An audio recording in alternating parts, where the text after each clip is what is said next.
आगे बढ़े और आगे बढ़े तो भरद्वाज जी के आश्रम में जाकर के विश्राम किए। भरद्वाज मुनि बसहि प्रयागा, जिन्हि राम पद अति अनुरागा। भरद्वाज जी प्रयाग में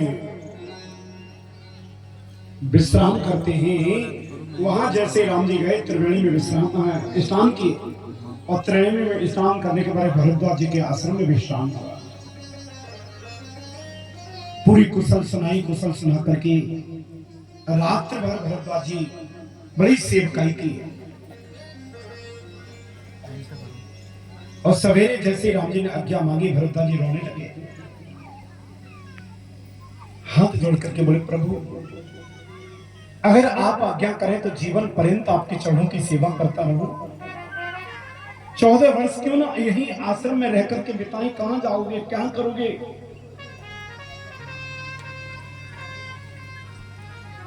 राम जी ने कहा नहीं, मुझे आगे चलना है, आगे जाना है। दूसरे दिन भरद्वाज जी से आज्ञा मांगी है,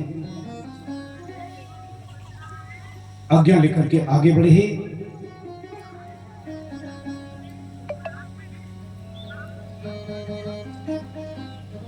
दिन भर की यात्रा प्रारंभ करके शाम के वक्त जब उन्होंने देखा तो एक जगह से गुजरे रोड से, वहां से भोज पूरी भाषा प्रारंभ हो जाती है। खेतों में कुछ देवियां काम कर रही थी, दौड़ी और दौड़ करके जैसे उन्होंने देखा कि हे भगवान इतनी सुंदर जोड़ी कहां से आई।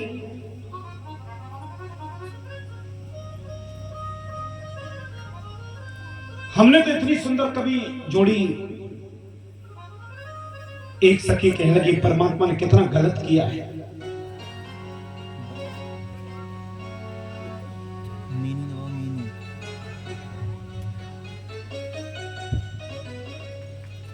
मैं सुना देता हूं। पिताजी और बेटा जी खूब सेवा करते हैं, क्या बात है, बहुत बढ़िया। ये हमारे भाई हैं, खूब सेवा करते हो। पिछली बार हमको छोड़ करके आए थे वहां स्टेशन, ट्रेन में बिठा करके, तो वहीं रो रहे थे बेचारे। हमने कहा छोड़ दो घर को, चलो संग में, रो मत। हाँ? बहुत प्यारे, पूरे पूरे बहुत प्यारे, पूरी टीम हमारी बड़ी प्यारी है। प्रेम से बोलेंगे जय श्री राम, जय श्री राम। बहुत बहुत बहुत बहुत धन्यवाद।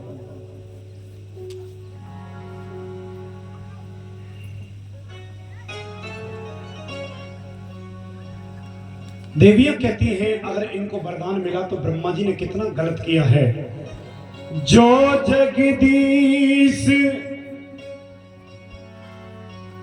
इन्हीं पर दीना,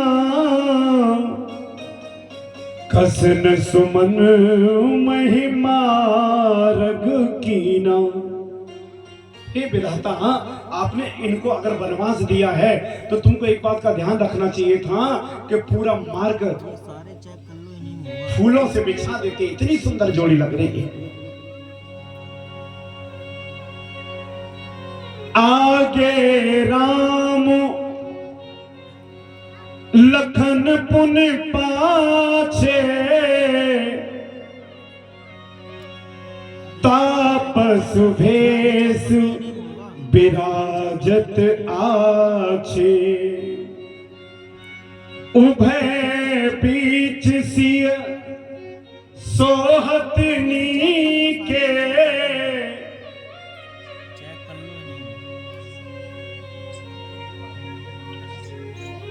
गुच्छ गुच्छ बिच कुसुम कली के। आगे राम है, लक्ष्मणी पीछे है। उभय बीच सिय सोहत कैसे, ब्रह्म बीच बिच माया जैसे। जैसे जीव आत्मा और ब्रह्म के बीच में माया घूमती है, उसी प्रकार से आगे जा रहे हैं।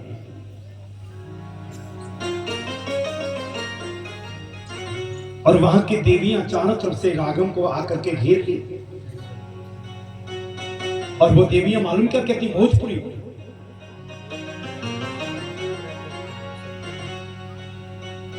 अरे कबनी नरिसबा के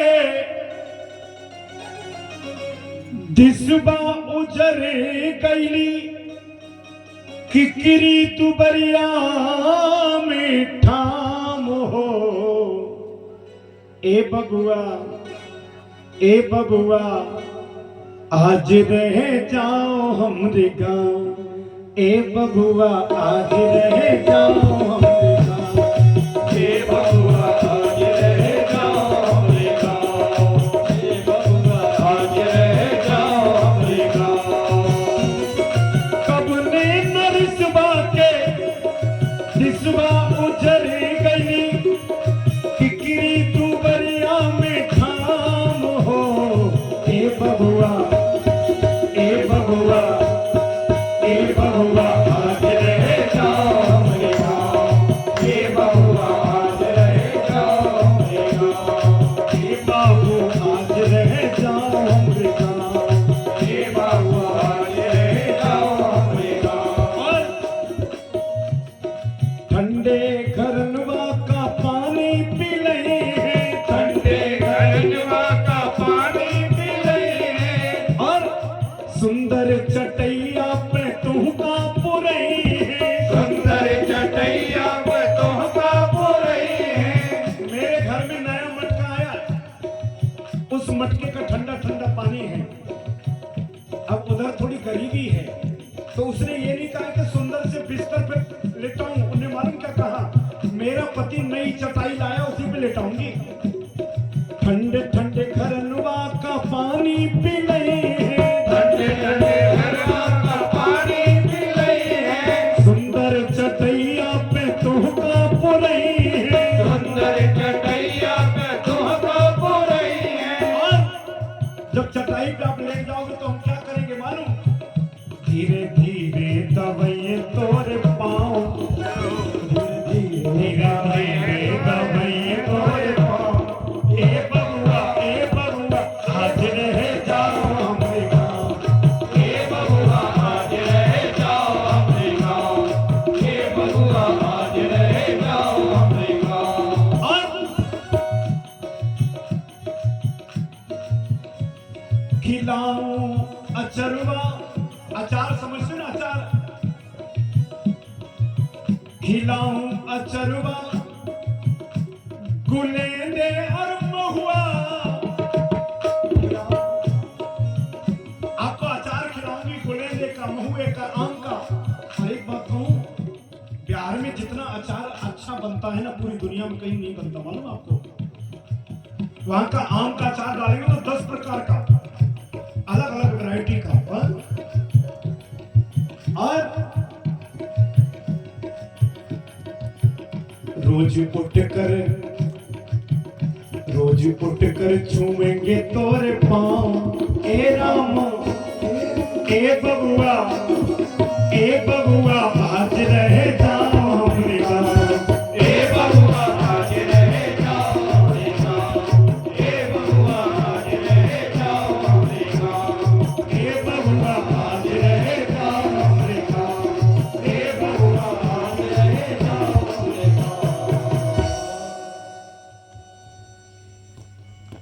और आज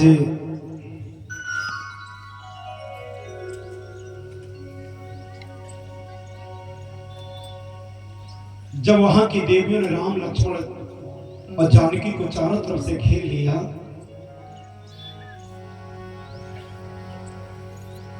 स्वामिनी अभिनय विनय हमारी,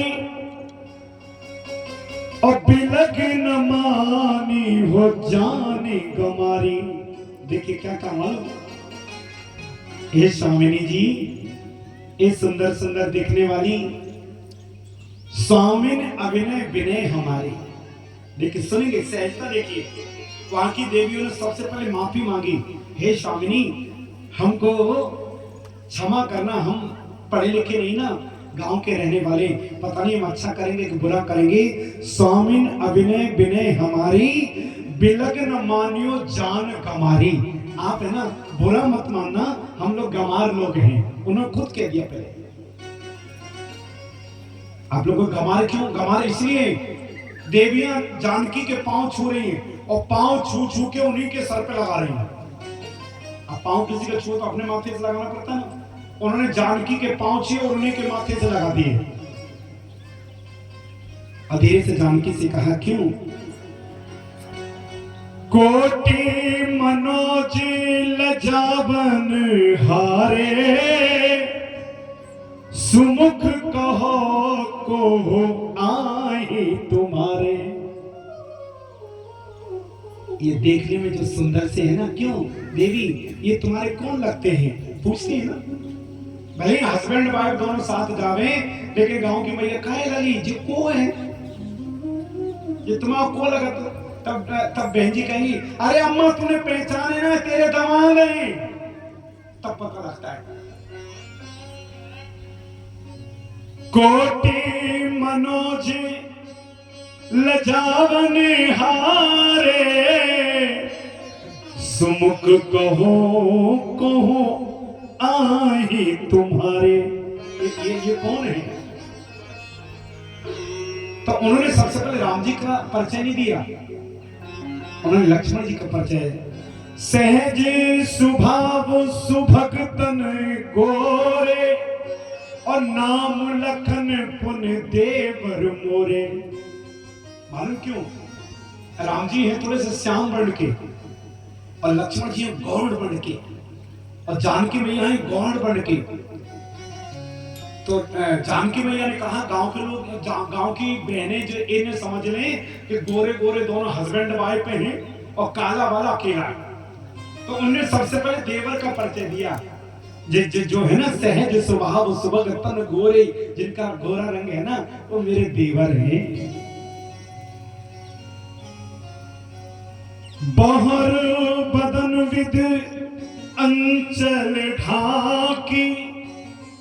और जब राम जी का परिचय दिया तो उन्होंने ऐसे पल्लू कर लिया। क्या कर लिया? ऐसे पल्लू करके कहा पियतन चिते भौंकर बाकी। अपने पति की तरफ से धीरे से नजर, ये है ना, ये मेरे पति देव है। एक भैया आज सवेरे आए थे मेरे पास, उनके साथ पत्नी आई। मैंने धीरे से पूछा ये कौन है? बोले मेरी वाइफ है। मैंने कहा यार वाइफ तो विदेश में होती है, भारत में तो धर्मपत्नी होती है।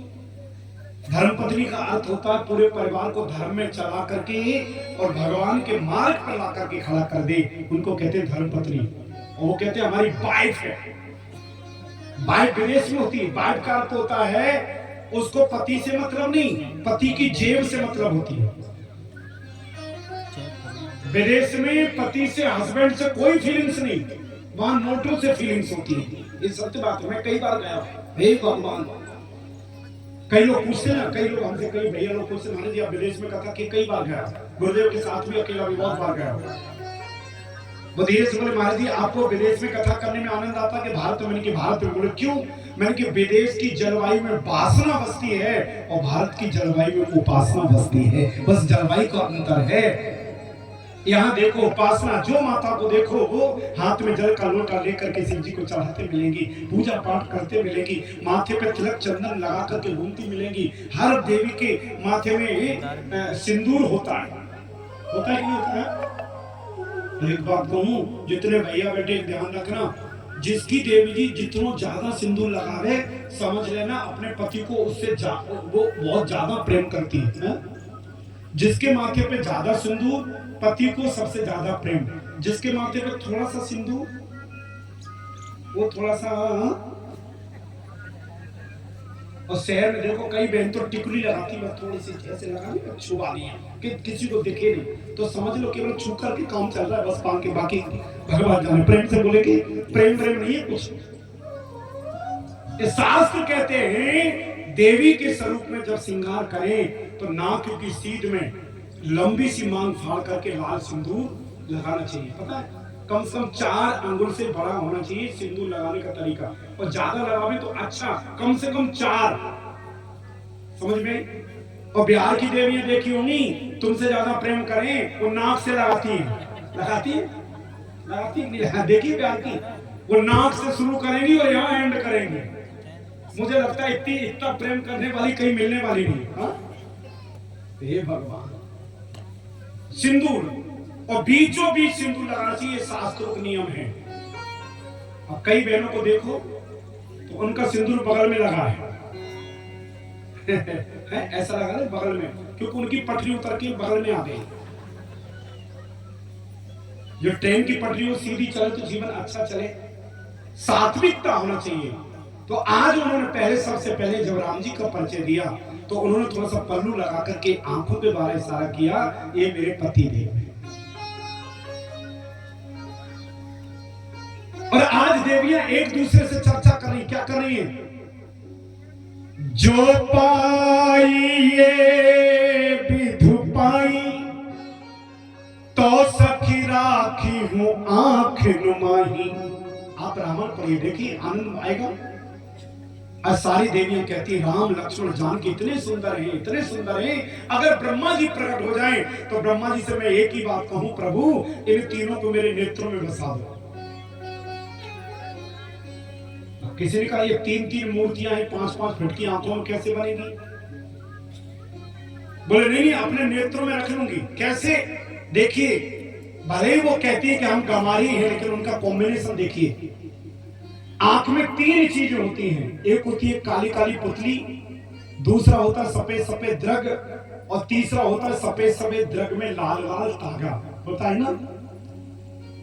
राम जी एक काले रंग के, लखन भैया हैं सफेद रंग के, और जानकी मैया है पीत वर्ण की। तो उन्होंने देखिए तीनों को आंखों में बिठाने का, देखिए रामायण पढ़ेंगे क्या सुंदर चौपाई लिखी है कि पुत्री में श्याम राम, द्रगन में लखन लाल, और लाल लाल तागों में हम सिया को बिठाएंगे, बिठा करके कर लेंगे नेत्र बंद, न देखेंगे ना किसी को दिखाएंगे। तीनों को, नेत्रों को, राम जी को पुतली में बिठाया है, द्रगन में लखन लाल को बिठाया है, और लाल लाल तागों में जानकी को बिठाया है। बहुत सारी चर्चा होने के बाद धीरे से ही लखन भैया ने कहा बहन जी अब तो साथ छोड़ दो, 2 घंटा है। भगवान से यही दुआ करती है, प्रभु हे परमात्मा, जहां जहां ये जोड़ी जावे पूरे मार्ग को आप सुमन में कर देना, पुक्ष में कर देना। हे विधाता, हे परमात्मा, अगर आप थोड़ी भी इच्छा पूरी करते हो तो इनके मार्ग को सहज कर देना, सरल कर देना। तो आप देखिए राम जी ज्यादा गए हैं ना, किए जाए छाया जलद, कुसुम बहे बहुबात। देखिए आप राम जी जहां जहां वनवास गए हैं वहां देखिए धूप में भी छाया हो जाती थी, सुंदर सुंदर ठंडी ठंडी हवा चलती थी, और कभी कभी कुसुम बहे बहुबात, कुसुम के फूलों की खुशबू हमेशा राम जी के साथ में चलती थी, क्योंकि लोगों ने कहा परमात्मा के मार्ग में ये होना चाहिए। और राम जी आज वहां से विदा लेकर के आगे बढ़े, सीधे वाल्मीकि ऋषि के आश्रम में पहुंचे। वाल्मीकि माँ बाप बूढ़े हैं, ये वही वाल्मीकि हैं जो कभी इनका नाम रत्नाकर डाकू हुआ करता था, लेकिन उन्होंने वाल्मीकि रामायण को लिखा है। पहले मारा मारा जाप करते थे, और मरा में से राम प्रकट हो गया। उल्टा नामो जपत जग जाना, उल्टा नाम जपत जग जाना,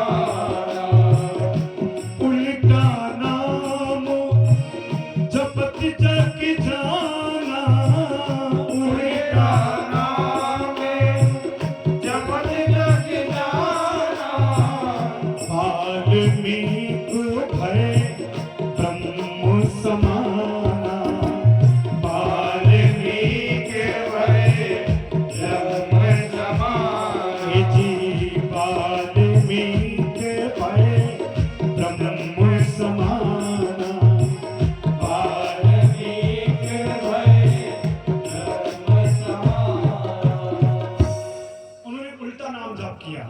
मरा मरा मरा मरा। अच्छा जल्दी जल्दी मरा मरा बोलेंगे तो राम हो जाता है, देखिए आप, है ना? होता कि नहीं होता? मरा मरा बोलो जल्दी जल्दी तो आगे का मां खत्म हो जाता है, राम प्रकट हो जाता है। प्रेम से बोलेंगे उन्होंने उल्टा नाम जाप करके भगवान को प्रकट किया। आज राम जी उनके यहां पहुंचे।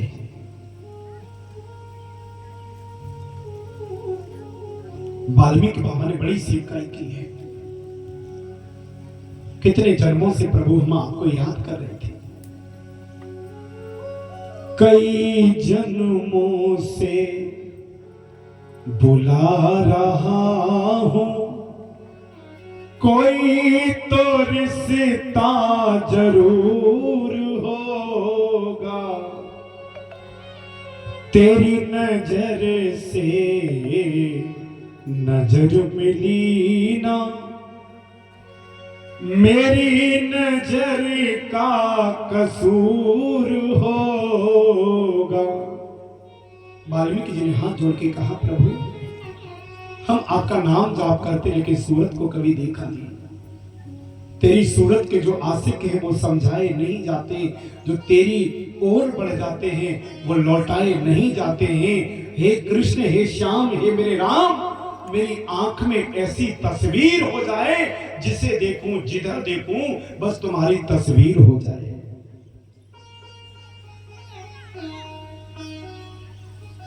आज वाल्मीकि जी से राम जी मिले, लक्ष्मण भैया मिले, जानकी मैया मिली, रात्रि विश्राम की और सवेरे उन्होंने फिर वहां से चलना प्रारंभ किया। आगे बढ़े, जाकर के उन्होंने मंदाकिनी में जाकर के स्नान किया और मंदाकिनी के उस पार गए तो श्री चित्रकूट धाम में विराजमान हो गए। प्रेम से बोलेंगे, फटिक शिला बैठे दो भाई। आप कभी चित्रकूट जाएंगे तो फटिक शिला का दर्शन जरूर करें, जिस शिला के ऊपर बैठ करके भगवान ने 11 साल 8 महीने, भगवान 14 वर्ष की वनवास में 11 साल 8 महीने चित्रकूट में रहे और आज भी फटिक शिला है, पता है आपको? और जो शिला है ना, इतनी हे भगवान है तो पत्थर की, जब आप उस पर बैठेंगे तो एकदम नरम लगती है, बड़ा अच्छा लगता है, बड़ा सुंदर सा, ऐसा लगता है इसका हाथ रगड़ते रहे, बड़ा प्यारा सा पत्थर है फटिक शिला। उस दर्शन कर चित्रकूट में भगवान, चित्रकूट में रम रहे तुलसी अवध नरेश, और जह पर विपता पड़ते है सोई आवत यह देश। अगर किसी के ऊपर संकट है, किसी के ऊपर कोई विपत्ति है, आप पत्नी और बच्चों को लेकर के चुपचाप चित्रकूट चले जाओ, कामतानाथ का दर्शन करो और कामतानाथ की परिक्रमा लगाओ। और कामतानाथ के महंत जी, शायद अभी वेदुना में उनकी कथा चल रही है ना, स्वरूपानंद जी महाराज जी हमारे गुरुदेव के परम मित्र हैं। हमारे गुरुदेव के बहुत बार हम लोगों की कथाओं में आए, तो उनकी भी कथा शायद यहाँ विदुना में चल रही है, मैंने सुना है। प्रेम से बोलेंगे, वो वही चित्रकूट धाम के जो कामतानाथ भगवान वहां के महामंडलेश्वर हैं।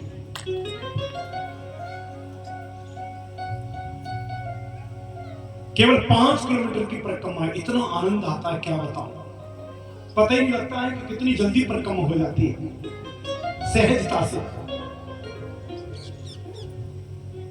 और एक बात कहूं, दुनिया में फूट अनेकों हैं, पर भाई भाई सम फूट नहीं। दुनिया में लूट अनेकों हैं, पर राम नाम सम लूट नहीं। दुनिया में झूठ अनेकों हैं, पर जटा झूठ सम झूठ नहीं। और दुनिया में कूट अनेकों हैं, पर चित्रकूट सम कूट नहीं। चित्रकूट एक ऐसा धाम है, मंदाकिनी का जल देखिए, वहीं से थोड़े से ऊपर बढ़ेंगे तो अनुसुईया जी का आश्रम है, क्या आनंद आता है।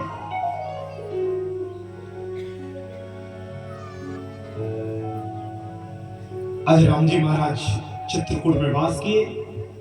यहां से गोस्वामी तुलसी बाबा थोड़ा सा अवधपुर की तरफ चले। जिस समय राम जी का वनवास हुआ, व्याकुल हो गए सब लोग, गुरुदेव रो रहे। आज 4 भावनों को बुला करके कहा, जाओ भरत और शत्रुघ्न को जाकर के संदेश दो। इतना कहो तात तुम जाई, गुरु बुलाए पठे दो भाई। गुरुजी ने जाकर बुलाया है, आप जल्दी से पधारिए, अवधपुर में आइए, और कुछ जाकर के कुछ मत कहना। 4 भावन गए, ननियाल में जाकर के भरत जी को जैसे संदेश दिया है,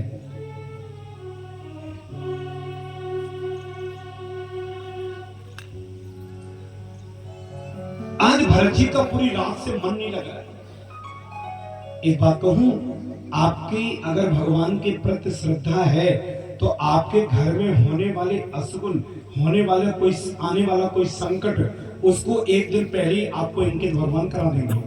आपका मन नहीं लगेगा, आप उठोगे बैठोगे, कभी इधर जाओगे उधर, कुछ समझ में नहीं आता है। और ऐसा अगर चल रहा है तो तुरंत भगवान के मंदिर में जाकर के निवेदन करें, प्रभु अगर मेरे ऊपर कोई संकट परिवार के ऊपर आने वाला है तो थोड़ी कृपा मत करें, नहीं तो मेरा जीवन नरक बन जाएगा। इसलिए आप थोड़ा सा ध्यान रखें।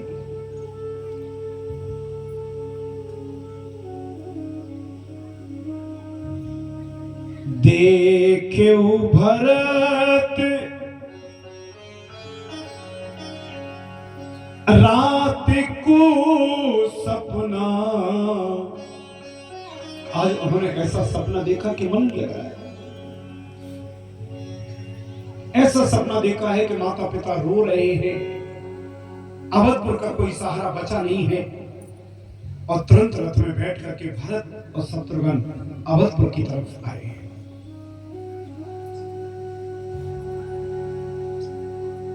जैसे भरत जी का आगमन हुआ, आज जितने अवधपुर के लोग थे भरत जी को ऐसी दृष्टि से देखते कि यही है, इसकी वजह से राम गए, इसको ही राज्य चाहिए था, इस वजह से राम जी वनवास चले गए।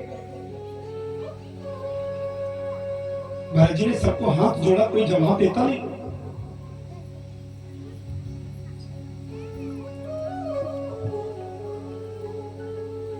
आगे बढ़े तो दरवाजे पर केकई मिल गई, और केकई का स्वरूप देखिए, घर में पति और गुरुजी ने भरत जी को कब बुलाया, मतलब जब दशरथ जी का मरण हो गया। राम राम कहे राम कहे राम, राम कहे राम, तन पर हर रघुवर गृह राव गयो सुधाम। सुमंत जी ने जाकर के आकर के जब दशरथ जी से कहा कि राम जी लौट करके नहीं है, वो तो वनवास चले गए।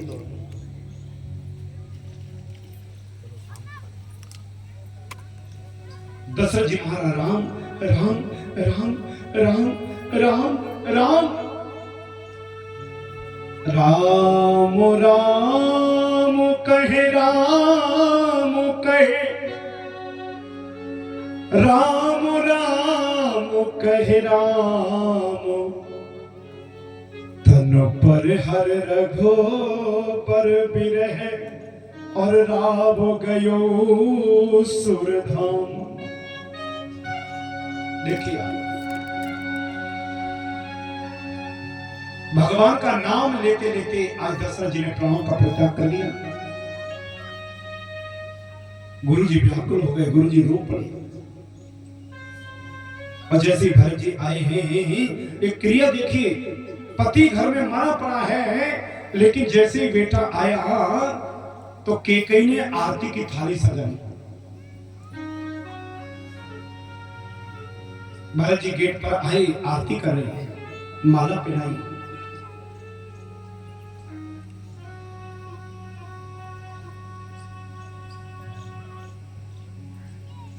धीरे से भरत जी ने कहा, मां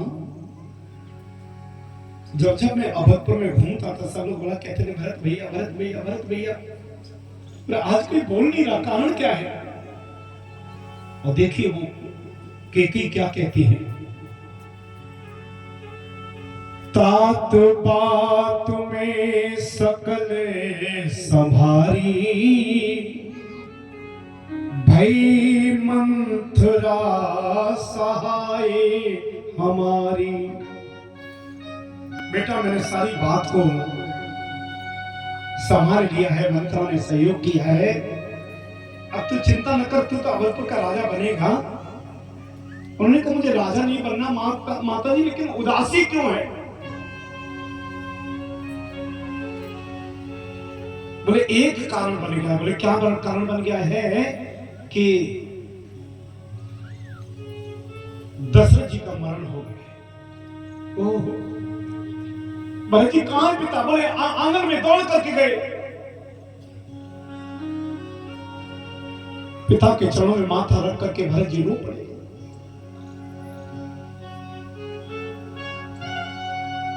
पिता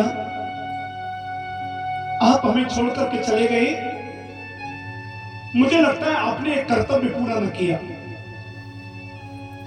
अगर मेरा हाथ पकड़ करके तुम राम के हाथ में दे देते, कह देते बेटा आज से तुम्हारा पिता राम है, और फिर तुम छोड़ के चले जाते तो मुझे गम न होता।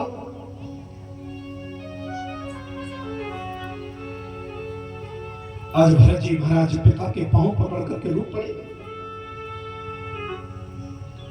इतने में गुरु जी आए, भरत जी दौड़ करके गए, गुरु जी के चरणों में गिर पड़े। गुरुदेव, पिताजी चले गए, पिताजी चले गए। एकदम उन्होंने आंखों को पहुंचा और आंख को पूछ करके कहा पिताजी मरे पड़े हैं तो भैया राम को और शत्रुघ्न को दिया है, होना चाहिए ना, वो कहां है? ओहो,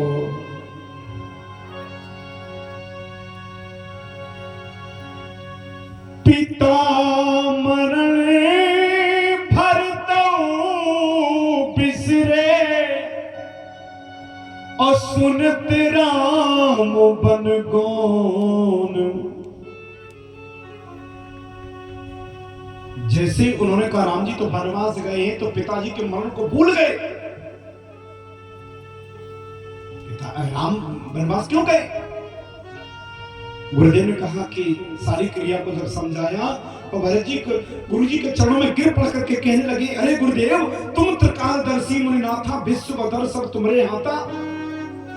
तुम जैसा त्रिकालदर्शी संत अगर चाहता तो न पिता मरते और न मेरा भाई बर्बाद जाता, और आपके रहते हुए सब हो गया। जब भरत जी ने ऐसी बात कही है तो आज वशिष्ठ जी महाराज भी रो पड़े। वशिष्ठ जी ने रो करके कहा, भरत सुनो भरत भावी प्रबल, सुनो भरत भावी प्रबल, बिलख कहे मुनिनाथ, हान लाभ जीवन मरण, यस अपयस विदेहांत। उन्होंने कहा भरत इस सब विधाता के हाथ में कोई कुछ कर नहीं सकता है।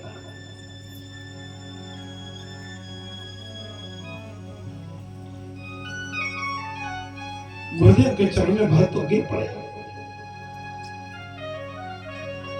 किसी ने कहा मंथरा ने केकई को भड़काया है। शत्रुघ्न जी गए और मंथरा की चोटी पकड़ के खींच करके लाए और उनकी पीठ में एक जोर से लात मारी। किसी ने समझाया मंत्रा का कोई दोष नहीं है, विधि का दोष है।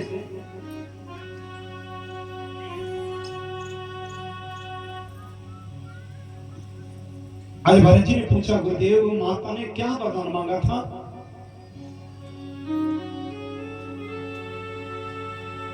उन्होंने कहा था, सुनो प्राण प्रिय भावत जी का, देव एक बार भरते टीका।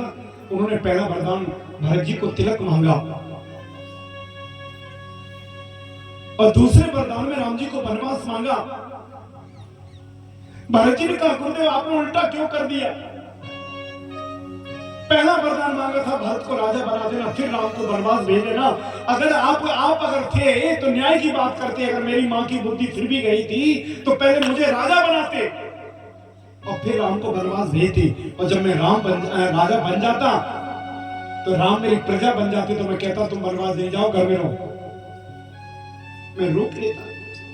लेकिन मेरी किस्मत फूटी कि पहला वरदान दूसरा हो गया, दूसरा वरदान पहला हो गया।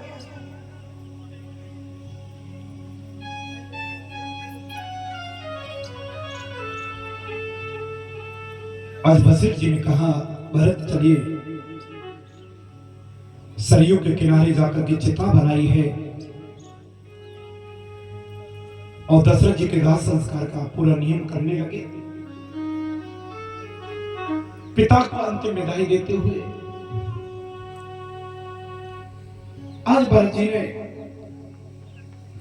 अपने पिता के दोनों चरण पकड़ लिए और हाथ जोड़ करके कहते पिता,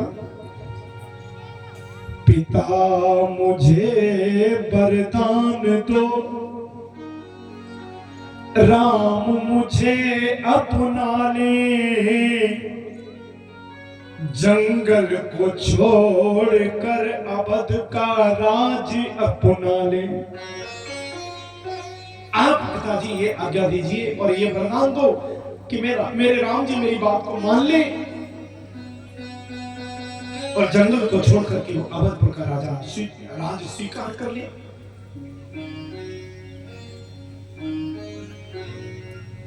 अरे भरत शत्रुघ्न को गुरुदेव ने बड़ी तरीके से समझाया, कुछ नहीं, ये विधि का विधान है बेटा, कुछ नहीं, नियम करना है। आज सरयू के किनारे पिता का दाह संस्कार किया, घर में लौट करके आए, सारे लोग बैठे हैं, गुरुजन परिजन मातजन साधजन, एक दूसरे से कोई बात नहीं करते। और जैसे ही भरत जी ने कौशल्या मैया को देखा है, कौशल्या मैया को दौड़ करके गए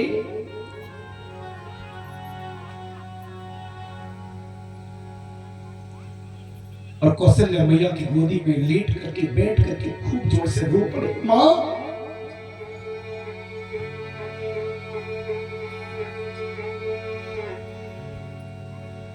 कौशल्या भरत ही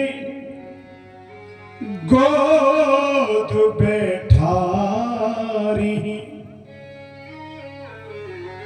और जैसे ही भरत जी के कपड़ों को पकड़ा, ऐसा लगता है कि राम गोदी में आकर के बैठ गया, मानो राम आकर के विराजमान हो गए, मानो राम पुनः आ गए।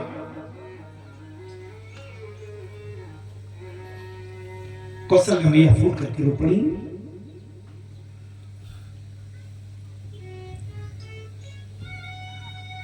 रात्रि का विश्राम हुआ, सवेरे भरत जी ने गुरुदेव के चरण पकड़ लिए, गुरुदेव से कहा एक बात कहो ना गुरुदेव। क्या? एक ही आहे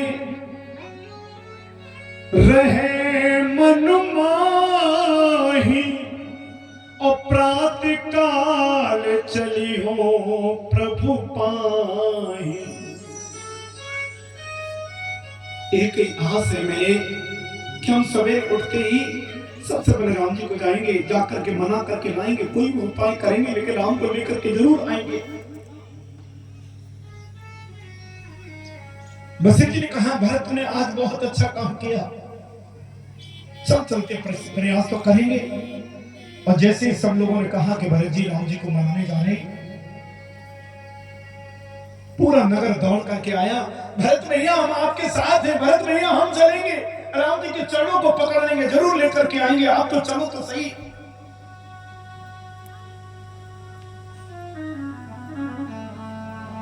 और सवेरे सब लोग, और देखो एक बात कहूं,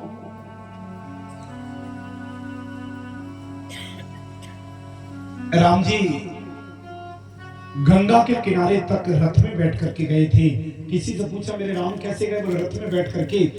आज भरत जी कहते हैं रथ में बैठ के जाऊंगा तो राम जी की बराबरी हो जाएगी। आज भरत जी अयोध्या से चित्रकूट तक पैदल जा रहे हैं, वो बैठे नहीं, वो तो कलयुग के रथ पर बैठ के गए।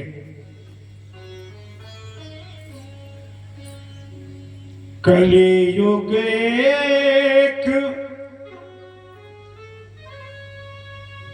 कलयुग का एक साधन है भगवान का नाम लेना।